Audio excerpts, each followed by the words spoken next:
Revolves around the call of Moses to be the deliverer of Israel. Moses is around the age of 80 years old and a fugitive from Egypt. Moses lives with his father-in-law Jethro, and he keeps Jethro's sheep. Moses does not appear to be a likely choice for the ministry God has in mind. Yet, Moses meets all the requirements needed to fulfill the mission God has in mind. Moses is experienced in desert travels. It was a long distance between Egypt and Midian, which was only preparation for the journey from Egypt to the promised land. Moses is also experienced in leading the most humblest of creatures God has placed on this earth. He received, God promised Abraham that his seed would inherit. And now Moses is about to meet the God that prepared him for the task at hand. All right. Moses is about to receive the commission from God himself. All right. God is about to give Moses the anointing and the commission for a job that God himself will get the glory of. All right. But, and there's always a but. When the call of God comes, Moses gives every excuse he can think of. All right. Chapter 3, verses 11 and 12, he says he doesn't feel worthy. All right. Verses 13 and 14, he says he doesn't even know God. Chapter 4, verses 1 through 9, he says the people will not believe him. Verse 10 through 12, he says he's not good with words. All right. Verses 13 through 17, he tells God to send someone else. But here in verse 18 through 31, after all the excuses, Moses goes to do what the Lord has told him to do. In the middle of this account, God asks Moses a question. That question and the answer to it has importance for our lives even today. The question is rather simple. What is that in thine hand? Moses answered a rod. All he had in his hand that day was a simple shepherd's staff. To Moses, all he had in his hand was a dry, dead stick. That's all it was to him. But in the eyes of God, it is so much more. What we as children of God need to see in this text, that just as God used what Moses had in his hand for his glory, he desires to use the things we carry in our hands as well. Ask yourself this question. What is this in my hand? Moses held his personality in his hand.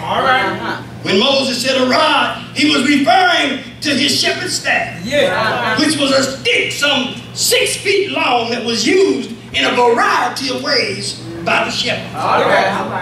It was used to guide and lead and protect the sheep. It was used to support the shepherd and help him climb up and down the steep mountain places as he led and looked out for the sheep. It was used to defend the flock and the shepherd against the attacks of wild animals and others who might threaten the flock. Moses depended on that rod every day of his life. That rod identified Moses.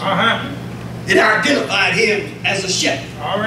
When people saw that rod in his hand, they would immediately know who he was. That rod also represented all that Moses possessed. He did not even own the sheep that he kept. They belonged to his father-in-law. All Moses possessed was that rod. That rod represented his life. It represented his identity. And it represented his livelihood.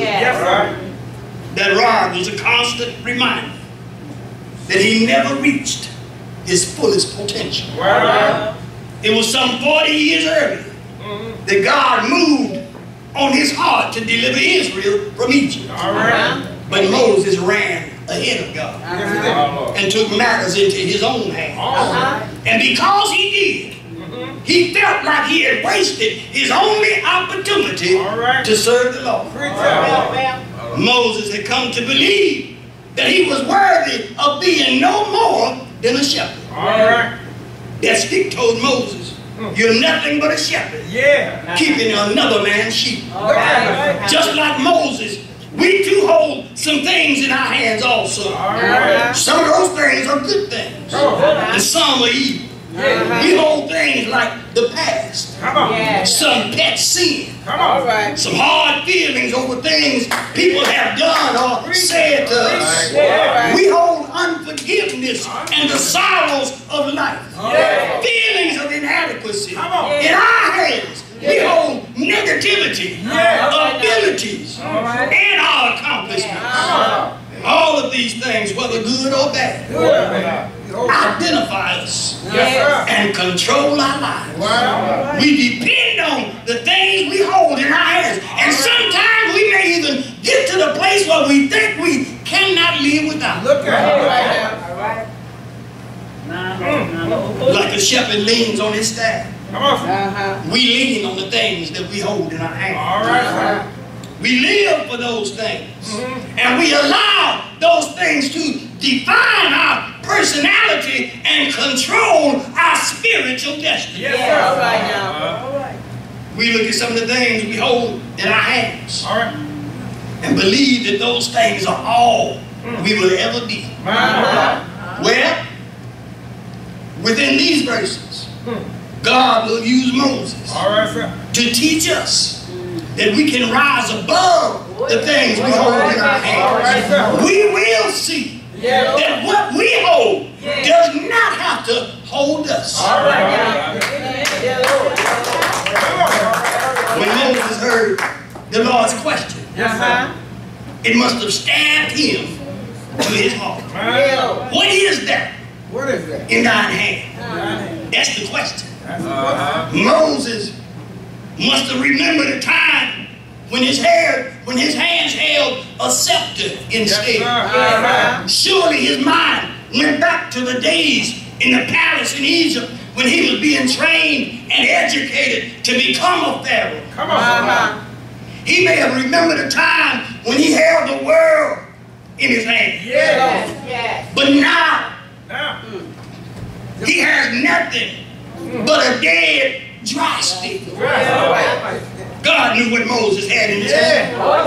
God was not asking for information. No. God was asking Moses to clearly and carefully consider the thing he held in his hand. What Moses failed to realize was the fact that that what he held in his hand also held him. Yes, sir. That rod identified Moses. My Lord. That rod represented all the problems in his life. Come on.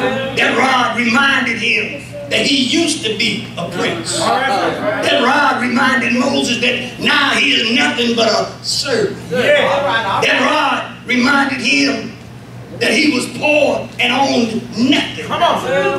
That rod reminded Moses that his life was once filled with vast potential. Yeah. But now, Now. there's always a but. What now? But now, What now? he's merely a has-been. Yeah. A washed up nobody Yeah. on the backside of the desert. When Moses objects Get around to God's call on his life, Yeah. God uses a series of miracles to teach Moses this truth. That God will go with him into Egypt. And that God will work through him. Verses 3 and 4, the rod becomes a serpent. Well. And then it becomes a rod again. Yeah. Verses 6 through 8, Moses' hand becomes leprous. Well. And then clean again. Well. God tells Moses he'll be able to turn water into blood. Well. These miracles were designed to comfort Moses Well. and to teach Israel that Moses indeed is a man sent from God.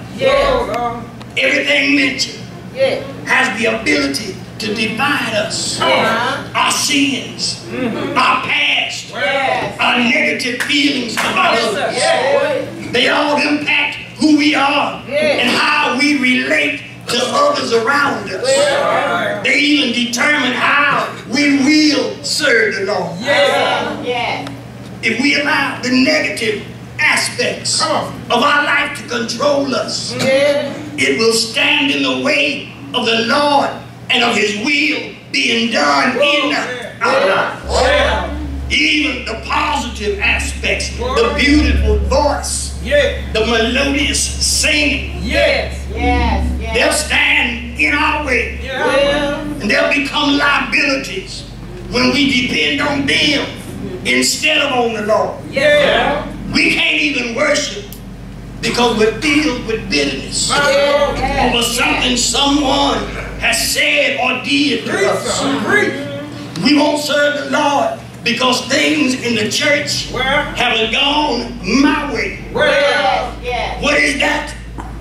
In thine hand. The point is this. To Moses, that rod was nothing but a tool, a weapon, a necessary part of his life. In his hands, it helped support him.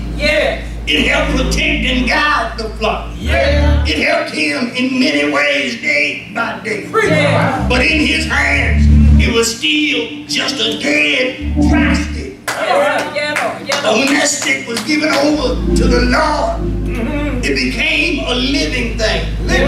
It became a thing of power that the Lord used to defeat the enemies, to defeat Israel's enemies, and to glorify God. God took that insignificant stick and worked wonders with it. That stick was used to confront the Egyptian soothsayers. It was used to turn the waters of Egypt to blood. It was used to bring forth a plague of frogs. That dead dry stick was used to bring forth a plague of lice. It was used to bring forth the plague of thunder and hail. That dead stick was used to call an east wind to blow in a plague of locusts. It was used to part the Red Sea. That dry dead stick in Moses' hand through God was used to part the waters of the Red Sea. It was used to bring water from a rock in the desert. That dead dry stick in Moses' hand was used to bring victory over the Amalekites. God took that stick, that weak, powerless, dead, dry stick, and used it in a mighty way. Simply because Moses yielded that stick unto the Lord. Had it remained in Moses' hand, it would have held no power for God.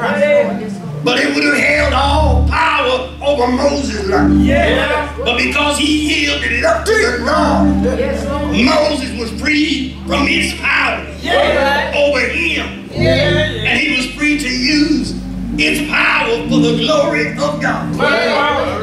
That's why if what we hold in our hand is not yielded to the Lord, not only does it hold us back, but it also affects everyone around us. It affects our family. It affects our church. It affects everything we touch in our life and everything that touches us. Moses climbed that mountain that day with a dead stick in his hand that he had been carrying around for 40 years. All that time that he used that stick, he never realized that that stick was also using him. That stick identified him. That stick controlled his life. That stick said you will never be more than a shepherd keeping another man's flock. Moses believed that stick was indispensable. He believed that it was a part of his life and his work. He never knew until he yielded that stick to God that the stick he held in his hand was the key to God's power in his life. What is that? In thine hand. What is that? In thine hand. That sin we refuse to abandon. To the grace of God is a dead stick in our hand. But if we give it to God in confession and repentance, it becomes an opportunity for God to display His grace, His forgiveness, and His restoration. That bitterness over some past wrong that we feel with something is a dead stick in our hand. But when we bring that thing to God, He's able to deliver us from the bondage we're in and restore us to a place of blessing. That negative spirit that we possess that causes us to look for the bad in everyone and everything is nothing but a dead stick in our hand. But when we bring that thing to the Lord, He's able to give us His perspective and bring us out of that sorrow we have suffered and allowed to shape our life and steal our joy. It's nothing but a dead stick in our hand. But if we bring it to God, He will teach us that He has a purpose for us, even in our pain. Whatever we hold can hinder our lives. It can hinder our walk with God. And it will also hinder our family and our church. Life is either about a dead stick or a powerful Savior. If Christ had not endured the pain and the suffering that He endured before Calvary, if He had not borne the burden of carrying His own cross to Golgotha's heel, if He had not said to His Father, into Thy hands I commend my spirit, our lives today would be worth no more than a dead joystick. What I love about the God I serve is this true fact, that Christ, the perfect sacrifice, Christ Jesus, the one that took upon Himself the sins of us all, Christ Jesus, God's only begotten Son, the one who got up out of a watery grave, stood on resurrection ground, raised up a nail in His hands for heaven, and said, all power, not some power, not limited power, but all power in heaven and earth is in my hand. He's not only in our heart, He's not only in our hands, He's not only in our feet, but when it gets real good, I can feel Him all. That's why we don't have to be dry.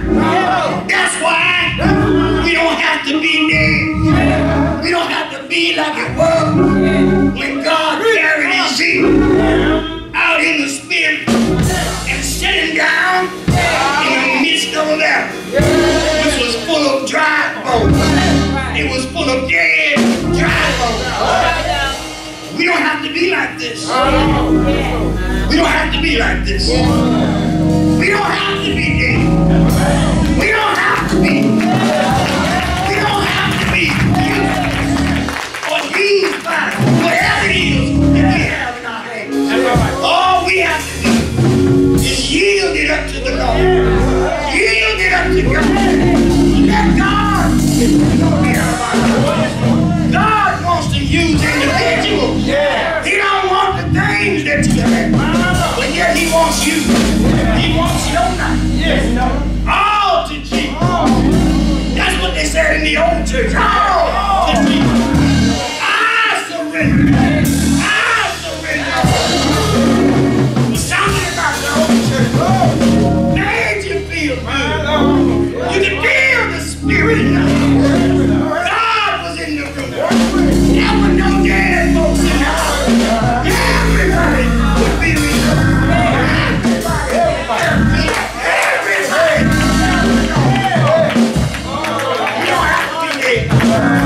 We don't have to be drawn on. All we have to do is realize that what I hold in my hand doesn't have to hold my life. Let God hold my life. Let Him have it in my hands. And watch Him get the glory. Watch Him get the glory. For the word said, let your light so shine that men might see your good works and glorify your Father which is in heaven. The world needs to see us today. The world needs to see us today. God is not pleased. He is not pleased with what we've done with His word. Look around us. You got fires burning on one side. section of the earth, and there's no water. You got another section that's flooded out by water. You got another section sweltering in heat. God controls all. Lesson this morning said he was coming. He was going. He was going to damage. He was going to hurt them folks. Even the ones who didn't deserve. But if they were there, they were caught up in it. Because the word said it rains on the just as well as the unjust. We don't have to be dead. Yes, sir. We don't have to be dry. We ought to be alive. We ought to be alive. We ought to be alive.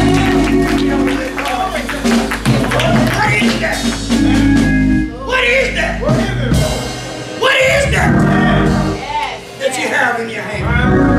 When you get a chance, look at it. Look at whatever you have. Then give it to God.